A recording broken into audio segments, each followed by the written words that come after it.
orientation above our head. That's quite important. We need to spend time doing some throwing, and you know, the best thing about having all these different balls is we can use the different balls in different ways. And what I see from the best coaches using these balls around the world is they never go on the court with one set of balls. They've always got some other ones in there. If they've got maybe we've got these ones because we're teaching a red lesson, but we've still got a few of these, or a few orange ones because we might need to use those. Because actually, if we're working on throwing, for example, that's a better ball to practice throwing with. Really hard to practice throwing with that. Okay? Then we think about how we develop our throw. The best place to throw is at the ceiling. As soon as you try and throw at the ceiling, okay, I create that tilt in my shoulders, all right, and I'll also start using my legs to develop the throw. They won't swap over straight away into the serve, right, but then the throw isn't exactly the same as the serve. They don't sit side by side like people think they do. But also, if I believe my short and deep throw, my short and deep rally before, what I should also know is I should probably throw some up and then some forwards, and then some up and then some forwards, and some fast and some slow, and some over a big distance and some over a small distance. That's the way to get the most coordination with my arm. Okay, think about the changes. Remember, someone who's coordinated is someone who can make all the changes happen, someone who can adapt. Then we kind of get down to the little bit of racket work that we want to do, and this is how I generally teach a serve. All right, so what I'll do is I always start like this with the little ones who can't go above their head. Okay, just get them to do that. Okay. All right, that's the first little serve, and then I'll do the same little action, but I do it up here, like that. Okay. So do the same little action, so the racket comes back like this, like a salute, all right? And just get the kid to hit the ball. Now, it's interesting, if you take that a little bit further, do you recognise this serve?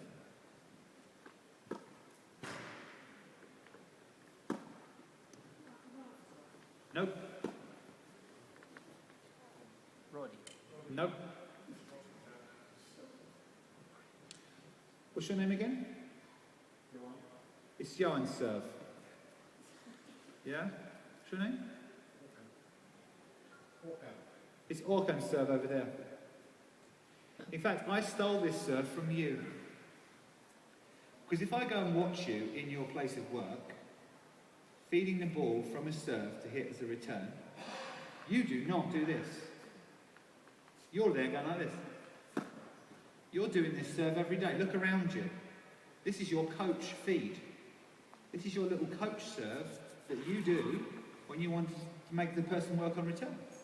Yeah, you come halfway up the court half the time and you go like this. You just put it in there like that. Why do you do this?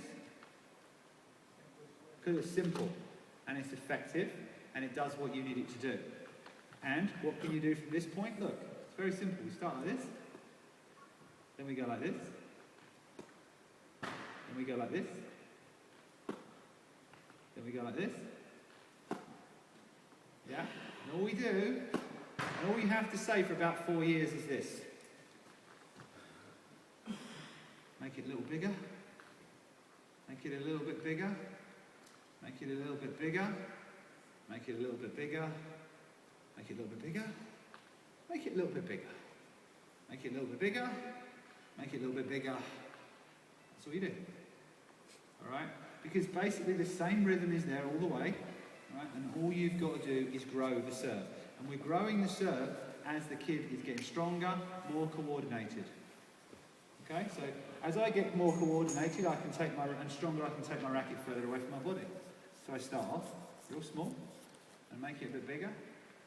Yeah, and as it goes bigger, it comes down, it comes out more. Yeah? Alright, but I know a lot of coaches say everyone has to start here. Everyone has to start here. Yeah. But then everyone ends up like this by the time they got to here. Because they missed the number one principle, right? The number one principle is the further I take my racket, the more difficult it is for me to control it.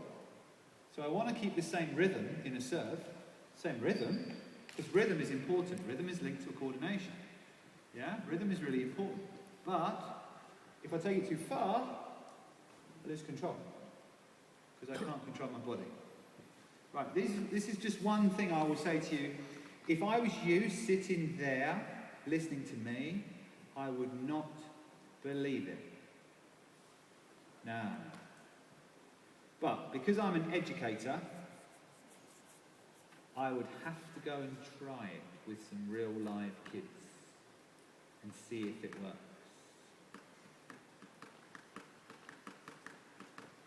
Okay? That's it. In 10 years of showing people that, I've never had one email that says it doesn't work. So please be the first to email me and say it doesn't work. Okay? The only other one I will show you very quickly is, you know the whole concept of adaptation and controlling our racket face? We have some kids who have a forehand grip already. Yeah, and you might want to work on that grip. Do this little one. Make them hit off the edge of the racket, the back of the racket, and then the front of the racket. Yeah? So go that. They'll soon learn where their racket face is.